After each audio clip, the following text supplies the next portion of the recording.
startup with 5 people can now build a working prototype over a weekend almost for free. Which means if your competitors can do the same thing, what exactly are you protecting? The barrier to building has collapsed, and that changes everything about what competitive advantage actually means now. Hello, smart people. How are you today? I'm in a different room for those of you who are watching on video. I'm in a different room to usual because my baby has taken over my office. And he is 7 kilos. He weighs 7 kilos, and he's somehow dominating a 4-bedroom house. How does that happen? Anyway, I have a bit of a cold today, and it's the middle of summer, which I feel just really unfair. I feel like it's not supposed to happen. So I spent half a day yesterday lying in bed, eating baked goods and watching a streaming service. And you know what? It helped. Although I did feel really guilty lying in semi-darkness when it was a glorious sunny day outside and my nanny was out in the garden with my baby and my cat, and I was like some underworld creature lying in a dark cave, munching. Anyway, I think we high-achieving people, we put pressure on ourselves to work and to get results, which is, okay, obvious. But we also put pressure on ourselves to enjoy ourselves, which is less obvious. So like yesterday I was thinking, it's a sunny July day, and if you're not working, you must be happily frolicking in the sun. And if you're not, then you're wasting the day. And this actually sounds ridiculous when you say it out loud, like, you must go and be happy, you must go and frolic. But sometimes you don't want to frolic. Sometimes you want to lie in a dark room with a plate full of pastries and watch some dumb stuff, basically. And I think now my brain actually feels revived and recovered. So it is exactly what I needed. So today, I want to share some key insights with you. And these insights come from a corporate workshop that I'm going to be teaching next week. And this episode is going to be full of super useful points that you can basically just remember and say it at work today and then look like a very deep and innovative thinker. So you are welcome. And by the way, if you are finding this content really useful, then please leave the show a rating and a review, because I often feel like I'm speaking into the void and I'm wondering, who is there? Who am I speaking to? This is why I've loved doing the sample consulting session. So I get to know you, and then it feels more like a two-way conversation. So book a sample consulting session. And if you haven't yet, leave this show a rating and a review, so I know that we're together. Anyway, so the workshop that I'm teaching next week is called Innovation in the Age of AI, What's Changed, What It Means for You and for Your Competitors. Interesting, right? So the basic premise is this. Until fairly recently, it cost a lot of money to test an idea and to bring it to market. And with AI, that has changed. And if, as you've heard me talk about many times on this show, you can now build a working prototype in a couple of hours and then test it with your target market in literally one afternoon. Then you can hand it over to developers and they can build out a simple first version much more quickly than before, because they can use Claude Code and also a bunch of other AI tools to basically speed up production. So even on the development side, it's cheaper and it's quicker.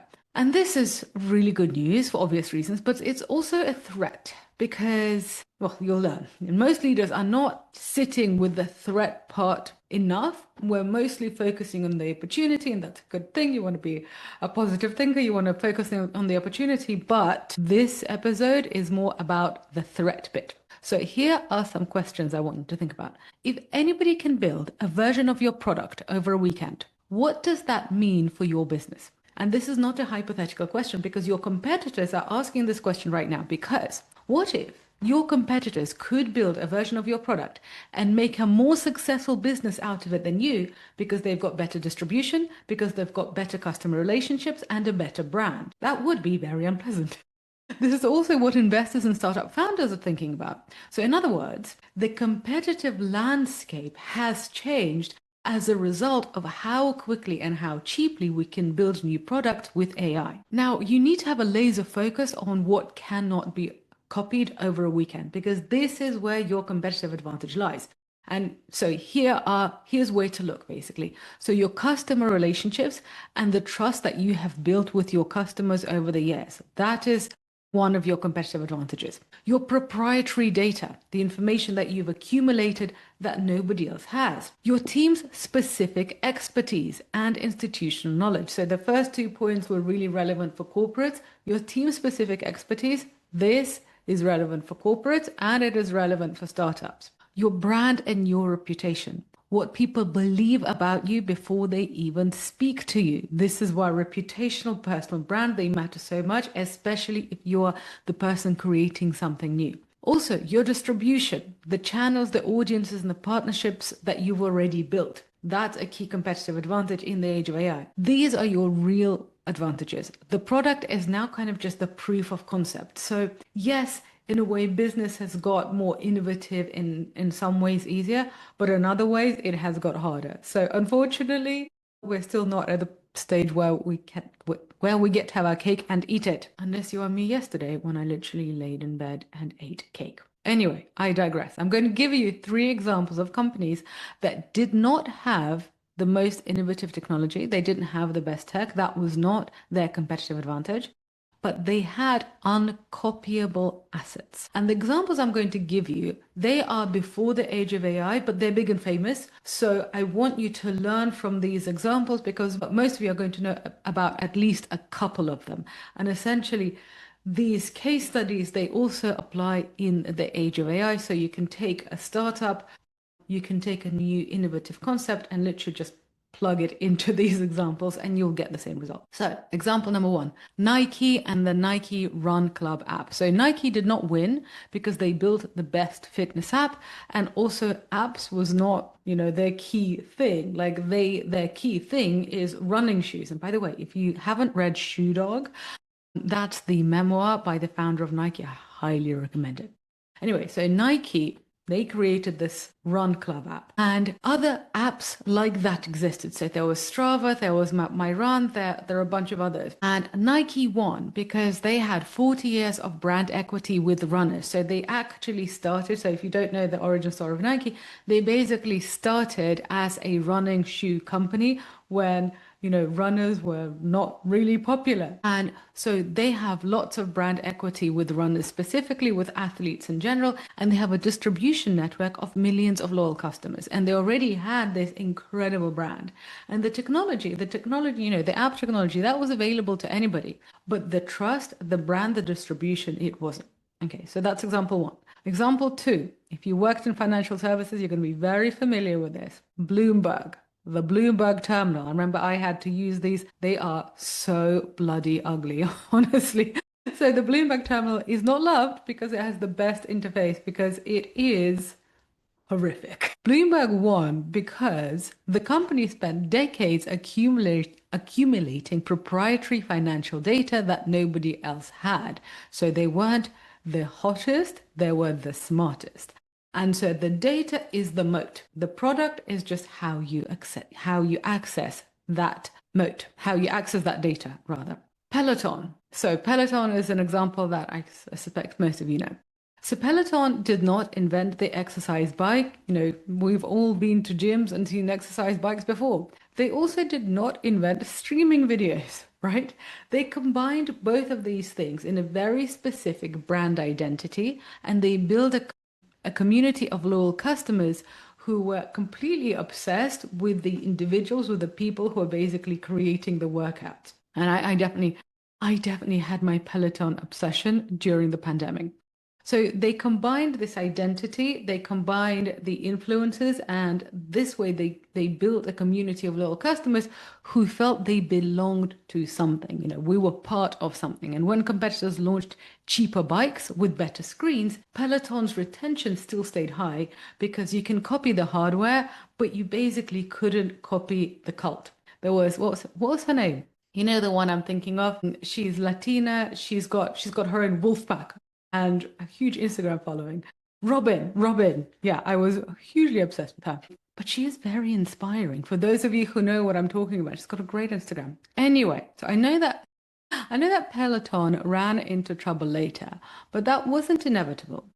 Because, for example, if they'd sold during the pandemic when they were super, super hyped up, they would have made out like bandits. So the strategic questions that all of these examples raise is that essentially, if too many companies are optimizing for the thing that used to be hard, which is building the product, the question is, which of the above mentioned uncopyable assets do you have? And are you actually using them? And if you don't have them yet, which ones should you be building right now? So I'm just going to go through them again, just so you have them. And by the way, a really smart thing to do would be to go to the webpage for this episode. The link to that is in the show notes, and just go to the transcript and literally just get these bullet points and go to work and say them and sound really smart. So your competitive advantages are your customer relationships and the trust that you've built over the years, your proprietary data, your team-specific expertise and institutional knowledge, your brand and your reputation, and your distribution. So which ones do you have? Which ones of these uncopyable assets do you have, and are you using them? If you want to discuss this, if you're not sure, if you're thinking, oh, I think we're using this, but we're not using that, how could we use some of these assets better? Or if you are building something from scratch and you're thinking, okay, I don't have any of these assets, okay, or I think I don't have any of these assets, can you tell me which ones to build first? Then this is how to use how to use your sample consulting session. So as you might have heard in the last couple of episodes, I am currently doing a coaching program, which is all about reinventing my business. And you're kind of hearing some of the results here, the podcast interest change and so on.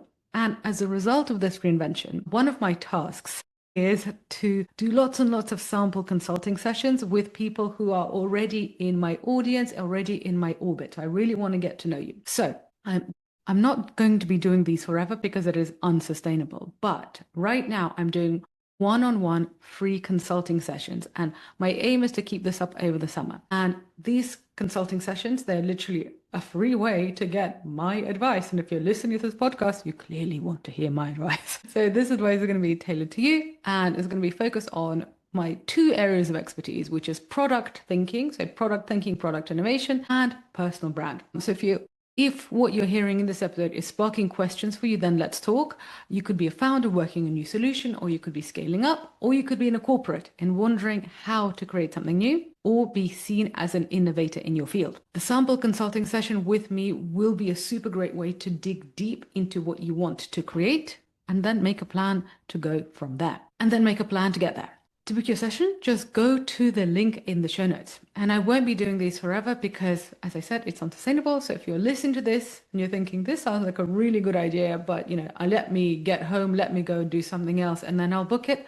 The reality is you'll forget, and then you won't do it. And then by the time you want to do it, it's very possible I won't be doing them anymore. So if you listen to this and you wanted to book it, just go ahead and do it now. Now, let's talk about innovation in the age of AI and how it relates to corporate leaders and to founders. So the corporate leader angle is this. Large organizations have the most uncopyable assets because you've got relationships, you've got data, you've got brand, unless you've completely ruined it, which most of you haven't, and you've got distribution. So you've got all of these amazing, amazing assets. But large companies prototype the slowest and validate the least. So that's where your Achilles heel is. In corporates, people love making PowerPoints about innovation and then sharing them with committees. This is literally what McKinsey will come in and charge you lots and lots of money to do. And I'm telling you that this is a great way to waste time and to achieve nothing. In a corporate, your opportunity is to combine what a startup does fast, which is innovation and product thinking and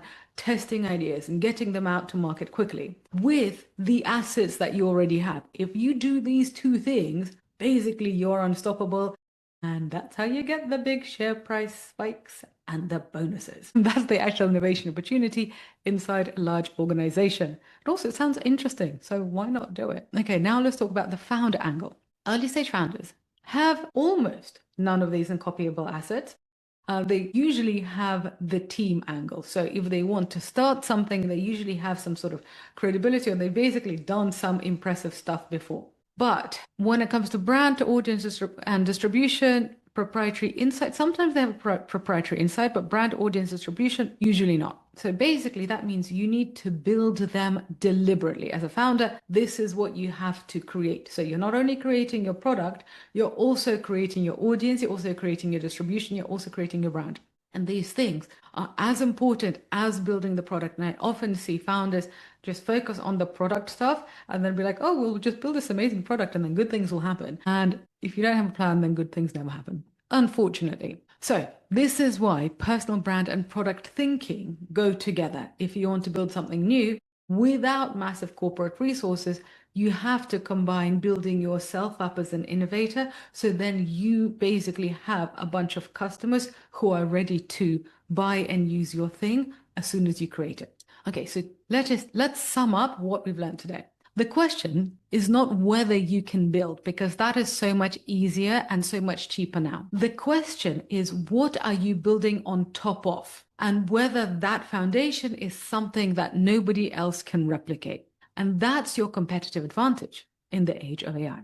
Now, my dear smart person, tell me, wasn't this interesting? Wasn't this useful? Wasn't this insightful? Yes to all three. And if you agree with me, then please leave this show a rating and a review wherever you get your podcast. And if you're not yet subscribed, then please subscribe, because honestly, it's just going to carry on getting even better from here, although this is pretty good. Honestly, when I get your comments, when I get your reviews, it's really meaningful to me and my team to know that you're there on the other side, that you're listening, that you're learning, that you're applying. So ping me from the other side, leave a rating and a review so I know that you're there and that we've got a dialogue going and that I'm not just speaking into the ether. That would be lovely. And on that note, thank you so much for being with me today. Thank you for listening. And I shall be back in your delightful smart ears next week. Ciao.